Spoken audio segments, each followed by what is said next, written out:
I was expecting them to be the ones to receive that ban, seeing as how their first pick, and it is a first pick priority champion with these two teams. And the Zed, we discussed it earlier, get rid of the Zed, force Bjergsen into a team fighting champion, and now you force CJ into the best situation that they can in that 5v5 team fight. Monty, no jungle focus yet, leaning a little bit more towards these mids. Ari, again, heavy mid focus. And not really a champion that Coco plays either. Again, Coco, when we think about him, it's usually champions LeBlanc, Ezreal. He's played a couple Orianna games, Jace, and Victor now had a big Victor game right before coming here. But yeah, that LeBlanc ban is going to be taken out quite early right here. So if you're in CJ's shoes, do you ban junglers at this point? Do you kind of just leave Rek'Sai up, let them first pick it? Or is Corki going to go for the first pick? How Korean is TSM going to play this pick ban process? Well, I think this hurts Team SoloMid just a little bit more because of all those mid bans. Crumbs, you touched on the Thresh pick with the Janna still available. Is TSM considering this first pick? I think they're considering the first pick Janna. They're daring CJ to ban the Janna just because... But then what do they take else? If Janna is banned, what would be their first pick? Oh, you must take either the Rek'Sai or the Victor. As Monty has asked, how Korean are they? Are they Korean enough for the first pick Victor? Corki. First pick Corki. Because here's the thing that people may not know is the Thresh ban's a little weird actually, because Mad Life has spent this entire season pretty much just playing Janna and Nami. He hasn't really been there. He's had a couple Annie games as well, but when we think about Mad Life, old Mad Life is that big playmaking Thresh player. He's almost exclusively playing Pure Peel right now, so not really sure about that one. And I sure hope... 40 seconds, let's theorize. Jungle picks are still up, top lane picks mostly still available, Janna's still available, Nami's still available. The pick of the litter, because this is a weird and wonderful pick and ban phase. Crumbs, what would be the right choice in your mind? I think that they should probably focus on taking a really strong mid laner. Now, hovering over the Ezreal, I think that might be a good pick, but you'd have to immediately commit to the Ezreal mid lane, and it really shows your hand. I think the Victor pick is actually a much better choice. No, I think taking Ezreal first, because the response will be the Corki pick, because if you try and run double AD where you have no magic damage out of your AD carry, you run a huge risk of being very heavily itemized against. So the Maokai is in fact going to be the first champion in this draft. That surprises me. But on the same token, there are so many priority picks. Somebody's going to get Rek'Sai, somebody's going to get Nidalee, somebody's going to get Janna, somebody's going to get Nami, so I don't know. Mundo's still up for Shy if he wants to go that route, depending how the rest of these picks play out. I mean, he very much so can, because you now have a decent physical damage jungler that is not going to fall off in terms of damage and will be able to solo out many champions depending on the build. So the Rek'Sai, you know, it's such a powerful pick, and we have seen Rek'Sai just completely dominate games, because when she gets ahead and can get those tunnels in your own in the enemy's jungle, then she's just at every step of the way there, and it becomes incredibly easy to snowball on her and very hard to shut her down. Also, this gives CJ that mid-game power spike on the Corki, where they're not going to have to play as reserved as they did with that Kog'Maw composition earlier in the day, and it puts TSM in a rough situation, because when Corki is picked early, there's always the threat of that Ezreal for the double AD. You can run it with tanks, you can run it with many things, and it's all about that mixed damage. So coming in right here, unless TSM wants to try and take it away and put Turtle on it, which usually isn't ideal. He's a better mid laner, I feel, than an AD carry these days, unless you've got a really good flex plan with him. And there's going to be the Annie for the hard engage. So just tons of engage already for TSM. Now, actually, I think that I wouldn't be surprised by the Janna pick here from CJ, just because they're so comfortable with it. But seeing as how Wild Turtle's most played AD carry has been the Sivir, and you're going with a very hard engaged composition from the get-go, you know, you can hit one target with a lot of CC, the Annie, the Maokai, the long-range Nidalee Spear, getting that Sivir up there, which will have a favorable laning phase against the Corki, because Spell Shield, the Phosphorus Bomb, and now all of a sudden you find yourself pushing into the CJ tower in the bottom lane, and you take that advantage in terms of the tower pushing. So theorizing a potential Sivir for Wild Turtle, what does Bjergsen decide to play then in the mid lane? Some options for him to run through. Orianna, if they want to go the team fight comp, and with a couple seconds left on the clock here, CG Entus will most likely lock in this Dr. Mundo and the Leona. So hard engage out of both supports, throwing every prediction we made for disengaged supports out the window. I gotta show off a little with that Mundo pick, to be honest, because right off the bat you see, oh, is that gonna be a Sivir? But it's gonna be 3 heavy magic champions from TSM, and now the Mundo is going to get unkillable in the late game. You have a ticking time bomb where you're not going to kill the Mundo. You just don't have the damage for it. And by forcing the Sivir pick, all of a sudden you no longer have a hyper carry to be able to dish out enough damage to kill the Mundo. So I really would have rather seen the Mundo ban than the Thresh ban here. And also, Sivir is such a short-range AD carry. This is very good for space. You're either going to have to use on the hunt defensively, or you're going to maybe just get run over by this Mundo. I also like the Leona pick. Mundo kind of weak at primary engage. That's why you have the Leona in there. Plus, you get the Corki Leona lane, which is extremely strong. And I wonder a little bit if this is there is that rivalry between Madlife and Lustboy coming into the play. We may see a pretty bloody bottom lane. I sincerely hope so, especially with the champions locked in. We talked about how Korean is TSM feeling. They have locked in that Victor with Sivir to round out the team comp. Crumbs, you touched on how it's a very heavy engage. There's a lot of mobility. There's a lot of options for TSM. I think the Ezreal pick is the better pick here, just because itemizing that heavily into AP would be dangerous, and also he has that mobility to deal with any kind of ganks that hit him early, and it's one of Coco's best champions, so I'd be a bit surprised by the Xerath. I mean, I think that the problem with the Ezreal, though, is that you find yourself in a low wave clear situation. True. And you know that your Mundo is already the key to winning this game. Your Mundo gets tanky enough to be able to walk by everything, get enough wave clear, survive any grouping from TSM, and just wait for Mundo to be unkillable. And then all of a sudden you find yourself, your Mundo's 1v5ing while you got your backline of the Xerath, of the Corki poking in. Anybody that gets caught out with a Leona Solar Flare is going to get popped instantly. So a lot of mixed timings on the CJ Entus team composition. Leona, Corki, Xerath going to do very well in the early to mid game. Mundo, of course, going to buy you some time in the late game. Team SoloMid playing slightly more TSM-esque team composition, and we'll see whether or not their grouping will be effective enough to run down CJ Entus. Yeah, very interesting composition. I'm excited to see this game.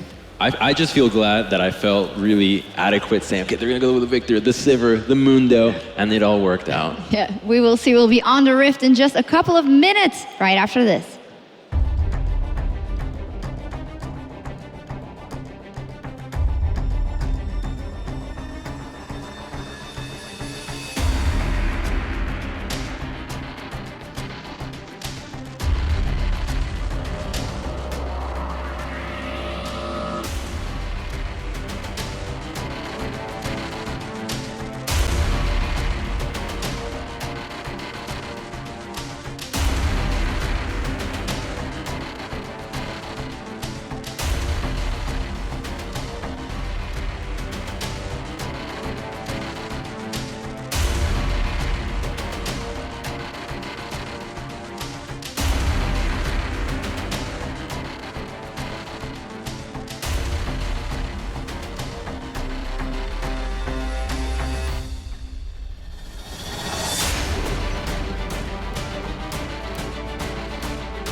Welcome back, everyone, to the Intel Extreme Masters World Championship. My name is Joe Miller. Joining me for our final two games of the day is, of course, Doa and Deficio.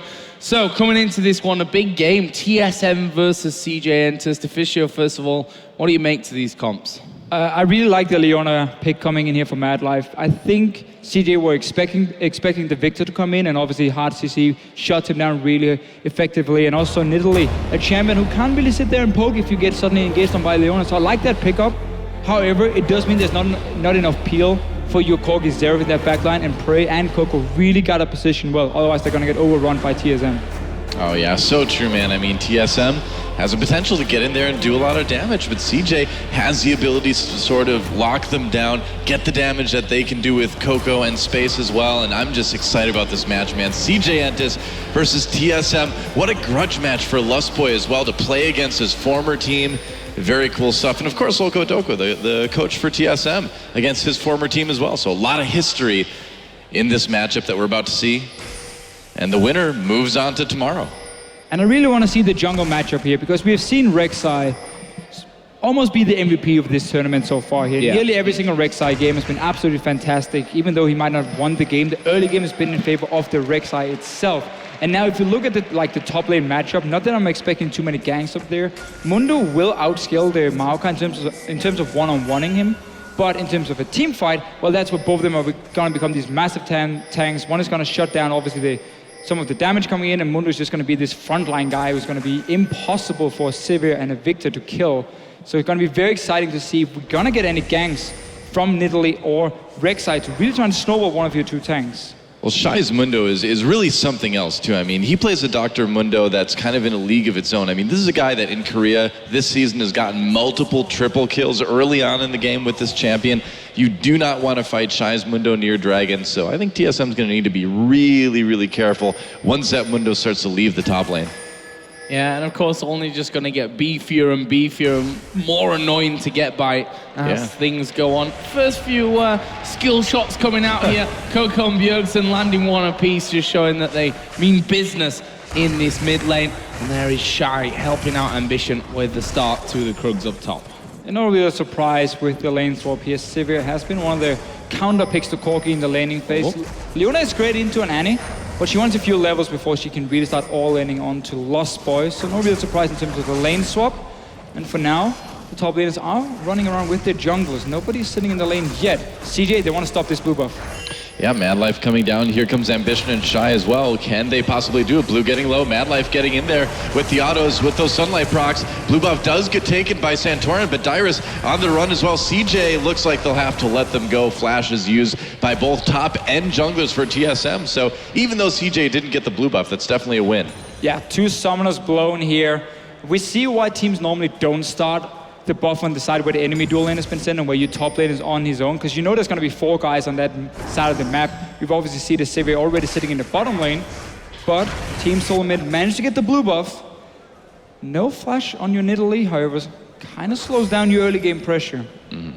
See Wild Turtle left though, all alone down bottom. And I say all alone, Lost Boy's actually in the brush just to the top side of him there. Seeing if he can catch anyone coming down this bottom side through river. I don't think Madlife's a person that will necessarily fall for that, although I've said things that have been proved totally incorrect just seconds after already today. I think right now Team SoloMid should go into the blue buff of CJ Entus here, because they saw there was no buffs on Ambition when he came down to stop the blue buff itself. And you have your bottom lane here on this side of the map, so you're going to be quickly 4 guys collapsing onto a jungler if they want to move in. It seems they are just going to play it safe, most likely because they used the flashes here early on. But a double buff Nidalee is going to stop a Rek'Sai any time of the day of getting that blue buff here, and they should deny it from Ambition now. Yeah, well, there goes Santorin. He's coming in knowing exactly what you were talking about, and here comes Ambition to try to claim his blue buff. So will TSM be able to stop this from happening? You can see Ambition approaching that very carefully. Wild Turtle gets stunned by Madlife, takes some nice hits, and Shai starting to get a little bit more CS here. And you can see, because TSM can push up this bottom lane, Lost Boy can roam up here, he can join in with Santorin, get a few wards down, and again keep denying this blue buff, setting Ambition behind. He won't be able to get any cams for himself. The Grump is there. This is a risky one. I mean, there's a ward to spot him. Yep. Santorin picked up that pink ward on his way back, obviously having to recall fairly early on. We see there 3 men from TSM going to start off this blue buff. What will Ambition try and do for this one? I think it's just going to be a case of having to give it up, and it will go over onto Santorin. So what's the reply? Nothing. Just a bit of poke back onto Wild Turtle, and nice little pick up there from Santorin early on. Yeah, real nice play, and he's not done yet. I mean, you're not going to get this Grump here, Ambition. You're going to keep being level 3. Santorin still staying around, double trap. And meanwhile, I mean, Dyrus has just gone to the top lane. He's one-on-oneing a Corki. There's no real XP advantage for Space just yet. Oh, sorry, there's a level 5 for him, so there's an XP advantage. But for Dyrus' case, he's going to try and pick up some farm at least here and catch up. Yeah, he's taking a lot of damage from Space, of course, so he will be slowed down just a bit. perhaps level-wise, perhaps gold-wise as well. But being on that Maokai too, that does give you a lot of late-game strength. So it's something where even if you're kept back a little bit early, it's not necessarily the end of the world, you know? No, that's very true. And we have seen Maokai's in lane swap to go Catalyst and just build like Frozen Heart, Spirit Visage from there, and then maybe get a Righteous Glory for himself. So you can build these not, full tank straight away builds, but still where you don't go for like Rod of Ages, a fairly expensive first item, and get pretty tanky going into the mid game despite being denied quite some farm. But here for Dyrus, because the lane is pushing down towards him, and of course he's in a one-on-one situation, he should get most of the farm. At least we'll get all the XP. Yep, certainly seems that way. Yeah, his farm there is pretty much level if you look at that as well, so not certainly that bad for him. Just needs to be careful how far up that lane he actually comes, especially now that we have seen Madlife join space on the top side of the map. And in fact, Ambition is also top side as well. So needs to be just a little bit wary of that one. Got no vision because of the fact that he's been pushed back for so long. Mid lane is also fairly even at this point, 48 to 42 CS. And we see that Space is just keeping Dyrus as far away from that minion line as possible. But Ambition is coming. Yeah, I want to see if CJ wants to dive on it. It's going to be fairly risky on a level 5 Maokai, but they have a lot of CC with the Leona pick. But by having Madlife here on the top side, it means Mundo is on his own in the bottom lane against double range, so TSM can push that lane in fairly easily and get quite some damage on the tower, and also opening up for Lost Boy to roam around, get more deep wards here. So the bottom side of the map clearly belongs to Team SoloMid, while CJ and Entus have taken over the top side. Still, this bottom lane tower will take quite some damage with Shy being on his own. Wow, Lost Boy and Santorin lurking in the jungle, trying to maybe catch Ambition. But he's going to see him, of course, with that Tremor Sense. Hard to hide from Rek'Sai, isn't it? It's a bit tough, at least. Yeah. One of the reasons she's so good, I mean, you don't even need wards in your own jungle. But if you are getting camped here, the only way to do it if you're standing still and basically in a bush, and obviously the Rek'Sai won't be able to see you. But Ambition now. Teemo hard counter, right? I think CJ Entus realized that they couldn't really do anything in the top lane, where the Maokai is already quite tanky, just from the levels itself, and have to go down here to try and defend this tower. So small advantage in this lane swap in terms of tower damage for Team SoloMid, but Shy has been picking up quite a lot of farm on Mundo already. Yeah, up to 40 to the 33 currently of Dyrus, and there is actually Madlife diving in on top of Lost Boy. The question is, do they want to follow this one through? Wild Turtle already doing decent amounts of damage, especially if he gets his boomerang across like that, but they're certainly holding him away from that tower fairly decently at this point. Yeah, I mean, if you look at this 3-on-3, there's certainly a lot more damage coming out of TSM overall right now as they continue to push this lane up. Madlife, it's interesting to see him on that Leona. It's not a champion that we've seen him play a whole lot of lately, but here we go, going in again, jumping onto Santorin. The tower does go down. Santorin goes down as well. First blood going over Ambition, and they're not done yet. Shy getting low, but he's gonna pop that ult. He just hit level 6, and so no danger there for CJ. And a flash for Ambition, trying to go in on the Lust Boy. They will. Madlife picks up that kill. So even though TSM picked up that turret, CJ returns with 2 kills of their own. Bjergsen looking to maybe make a play on a Coco here. I was about to say I really liked how Team SoloMid were pushing the bottom lane. That basically forces Madlife on Leona to sit and try and defend under the tower, not roam around or try and make aggressive plays on his own.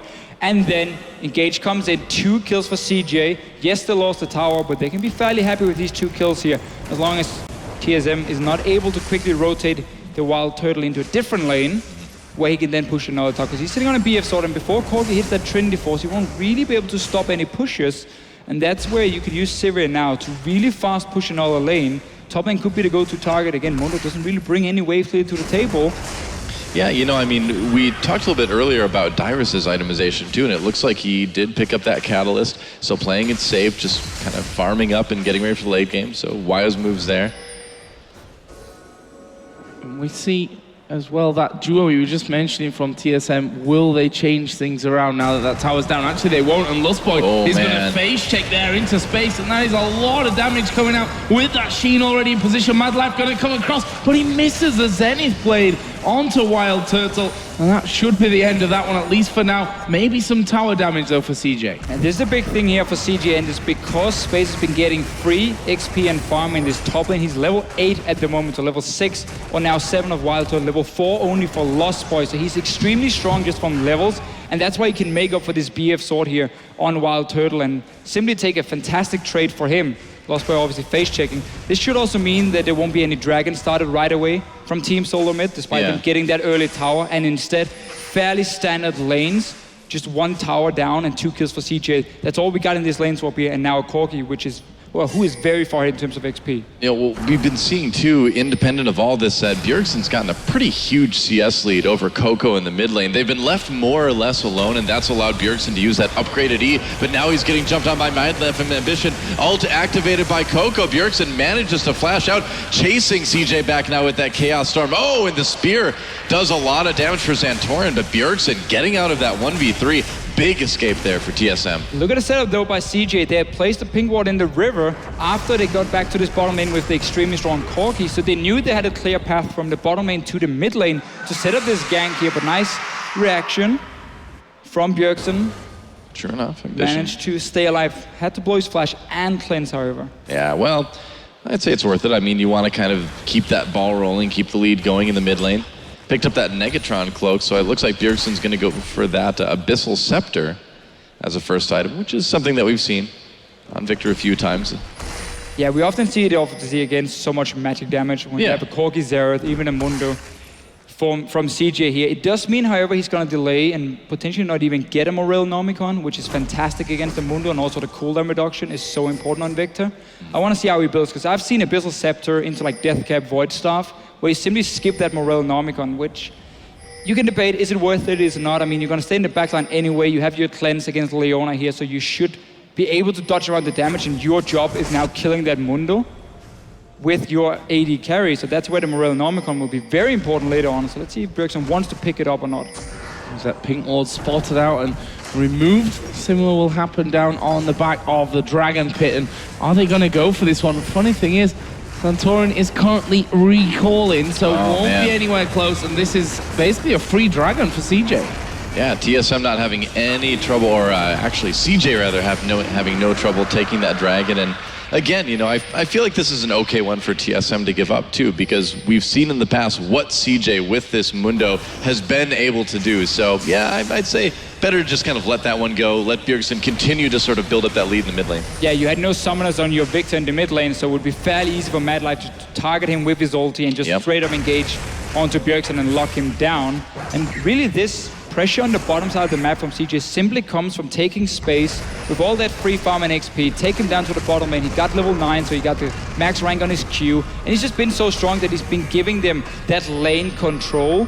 We've seen ganks in the mid lane now, we've seen Dragon being taken as well. Nice setup and nice early game by CJ after this swap back from this swap. Yep.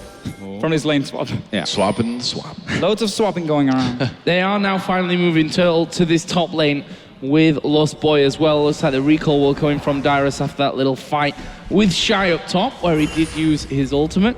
Lost Boy's actually stood right on top of a ward there, so it's not like they're going to be catching Shy unaware at any stage of that. I mean, it looks like CJ might try and push this bottom lane out, get rid of that turret final. I really like this play by Wild Turtle and why we highlighted it earlier that you can move this Sivir around once you get an early tower down in a lane swap, because again, Mundo is not going to do anything to defend it.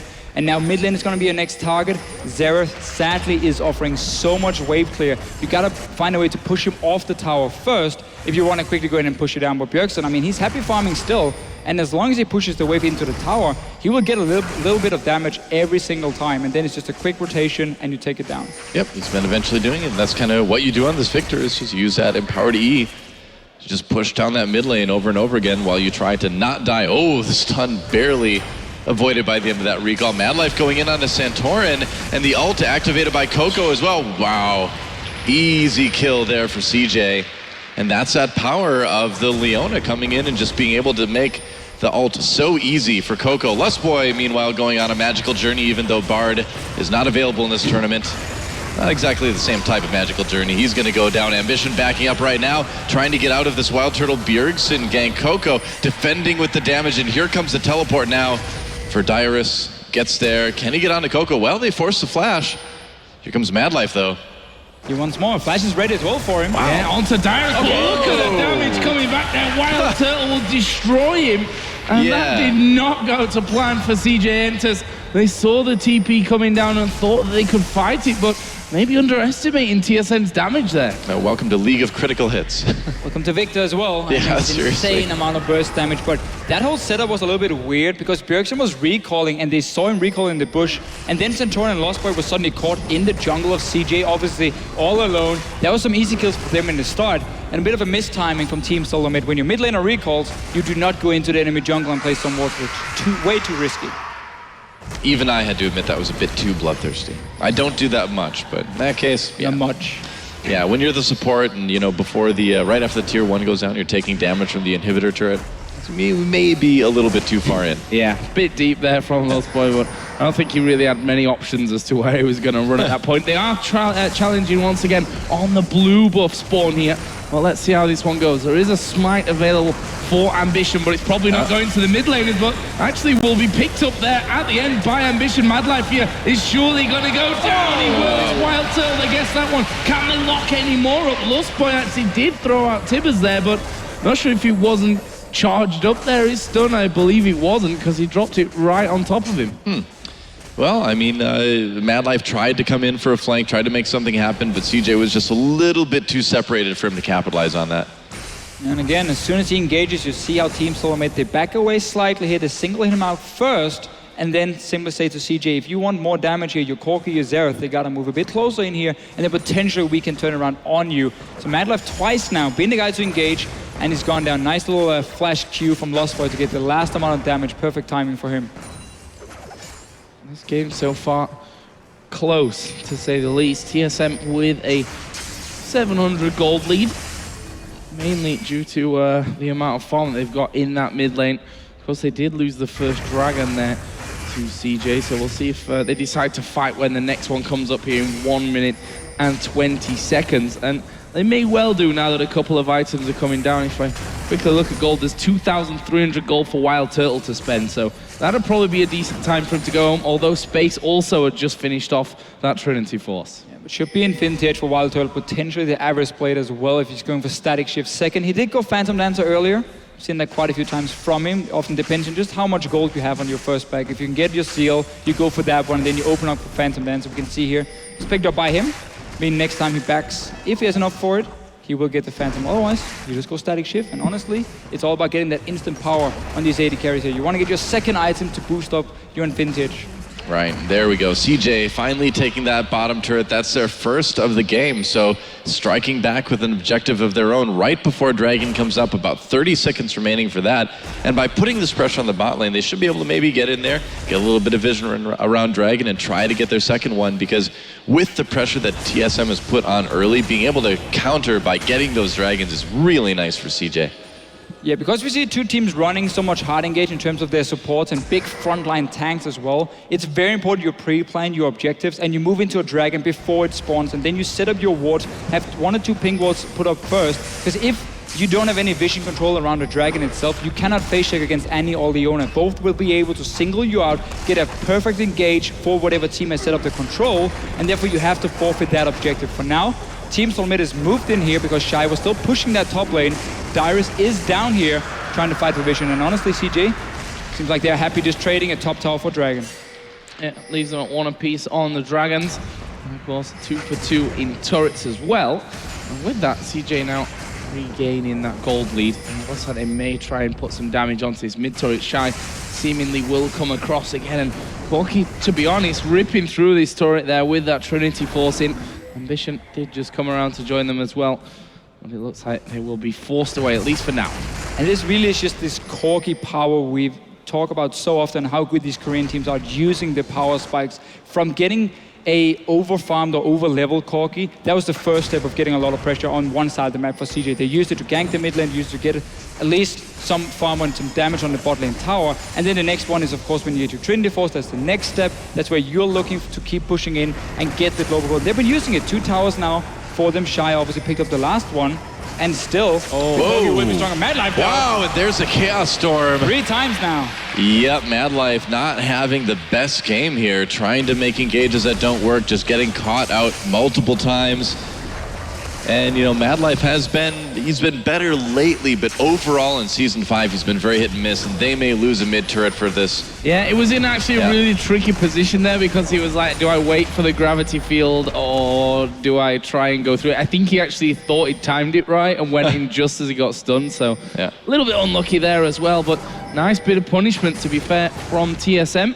And there is Space, just finding a little one bit far man, up. but he's got Dyrus chasing him as well. Will Valkyrie, but there are 3 men chasing him down, and I don't see Space escaping that one. It is Wild Turtle that picks him up.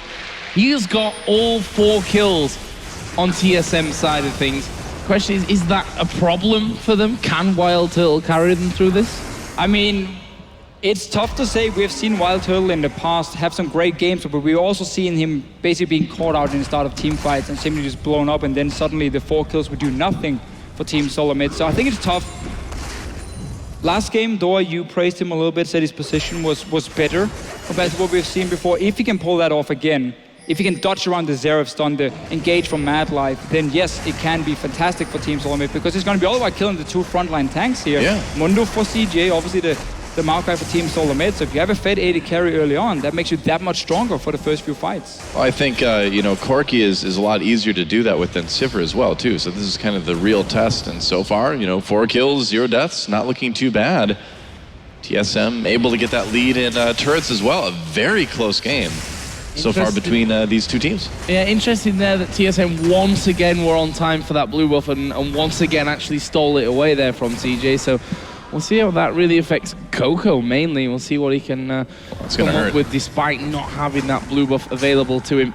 That middle turret, let's not forget, is decently low on TSM's side of the map, but for now it doesn't look like there's too much pressure to get it down. Just to go back to your blue buff point here, I think it's super smart what Team SoloMid is doing, because you know Zeref Corki has a fantastic mid-game group where you have so much poke damage and siege potential, and by denying that blue buff, you basically make it hard for Coco to stay and keep landing damage in these sieges here, and therefore CJ are gonna split up instead and go back to just basically trying to apply pressure in every single lane. We just saw before here, after Madlife died, Space, he stayed in the bottom lane and pushed, and that's why Team SoloMid could just walk down from the mid lane and kill him. So both teams here have had times where one guy's recalling or dying, and the other ones don't really respect how many guys you can send down and kill them and punish them and just stay pushing. But we got this mid-game siege here. This now is very, very low. It is indeed. Dyrus trying to defend with the ult, and they managed to clear the wave. Coco needing to be very careful there. They can jump on him so easily.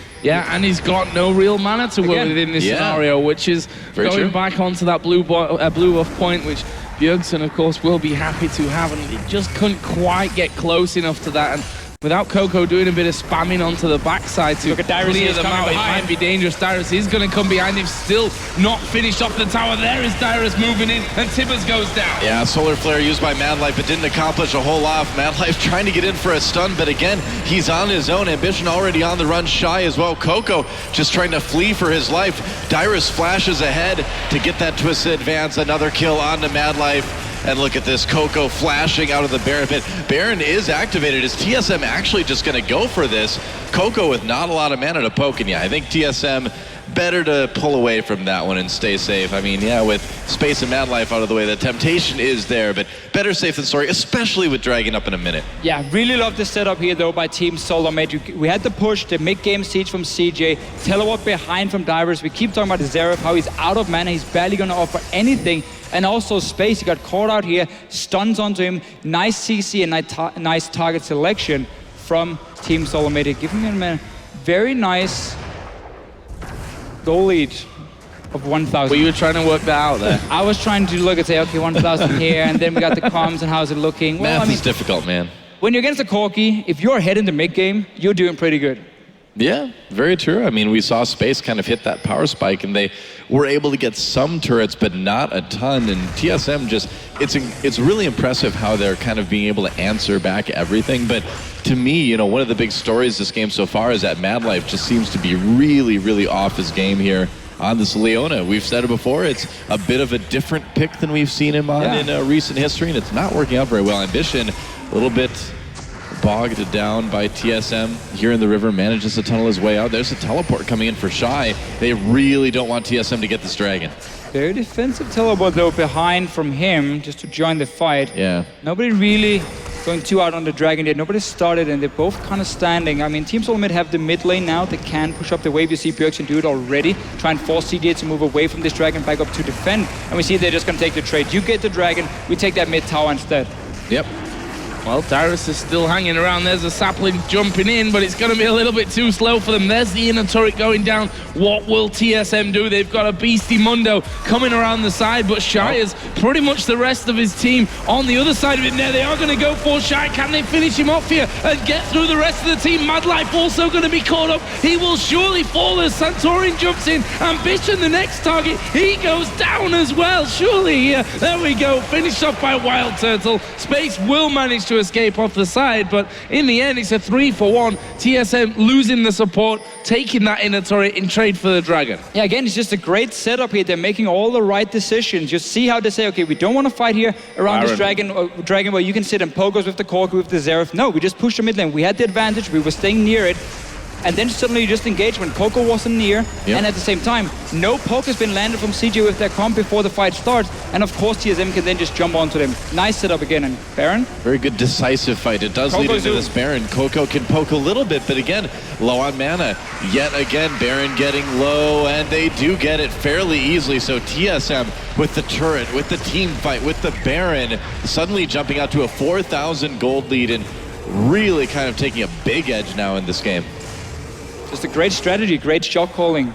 Yeah. Every time. Let's see it again. So again, no poke has been landed by CJ here. You see Coco, he's just here with his ulti. That's it. The rest is just a 5 versus 4. Team SoloMid chasing up, get 1 kill, get 2 kills. And again, you're healthy enough. You got the ulti from Bjergsen down. Such a good setup of saying we're not going to allow you to poke us and we're not going to sit around an objective where we know, okay, who's going to start it? Okay, you got now 5-10 seconds to land, let's say, the rockets and the Q from Xerath. No, it's not going to happen. We just take a mid tower and we hard engage on you. Yeah, it was a really good Tivers by Lustboy in that fight as well. And again, you know, we saw Madlife Solar Flare. Oops. Oh, Bjergsen. Oh, Bjergsen. But we also saw Madlife Solar Flare just being a little bit off. Yeah, I mean, he locked the 3 up at the back there, but obviously they were doing damage on the front side anyway. Couldn't save Shy, couldn't save the rest of them. One thing to note, Coco did finally get a blue buff here in this game, so that should be helping them with the TSM pushes and clearing out those waves a little bit quicker. But let's not forget, inner turret on the top lane, inner turret in the bottom lane is all that remains outside of that CJ Entus base, and it looks like the bottom lane might be the target for TSM. Very key items just been completed for them. We have, of course, the Void Staff for Bjergsen. Almost a Last Whisper completed for Wild Turtle as well. And suddenly, I mean, this Corki is not looking that scary. You have gotten past the point of the mid-game spike and now to Shy again. Yeah, Dyrus goes in after Shy gets very, very low. They get the turret, they get the kill on Maokai as well. And TSM not quite done yet, it looks like, or gets a kill onto Mundo, rather. And now with that Baron buff, this inhibitor turret's in a little bit of trouble. A lot of damage put onto that. And they're surely just going to keep pushing on this one. I mean, they'll wait for that next wave maybe, but with another 20 seconds on Shy, they've got time to finish off at least the inhibitor turret, maybe the inhibitor themselves. Xerath, of course, will play a role in trying to keep them away from it, but it's not going to be enough. And there it is, going down, and they're going to go for the fight. Space will be caught completely out of position. Ambition will get stunned up as well. That's 2 kills for TSM, and if they play this right, maybe they can finish. I think they might be able to. They got the tip as well, just died there. This tower's gonna go down. Look at that, first Nexus turret out of the way. Shy down, only Coco up. Space still 20 seconds away. Madlife goes in deep, gets blown up immediately. Wild Turtle tanking that Nexus turret. They're gonna take out Coco as well. And guys, at 29 minutes, can you believe it? Team SoloMid takes down CJ Entus. They're moving on. GG. Wow. Absolutely fantastic stuff here. A lot of people were, of course, tipping for those semi-final matchups to be Korea versus second place on both sides of